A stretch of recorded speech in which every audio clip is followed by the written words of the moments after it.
মেয়েরা, যদি কোনো ছেলে তোমাকে রাত 11টা থেকে 3টার মধ্যে তোমাকে এসএমএস করে, ওর মেসেজের রিপ্লাই কখনো দিবা না। কেন দিবা না? আজকে আমি এই ফ্যাক্টটাই আজকে এক্সপোজ করব।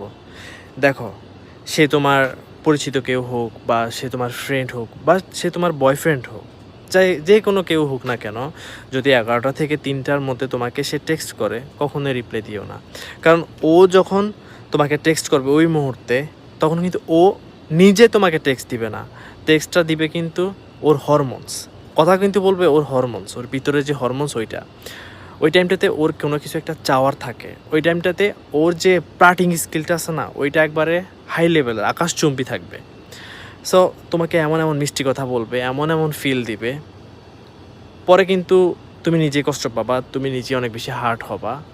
ও কিন্তু পরের দিন সকালে কিন্তু ও সব কিছু ভুলে যাবে ও রাতে তোমাকে কী বলছিল। So stay away from late night chats with বয়েস।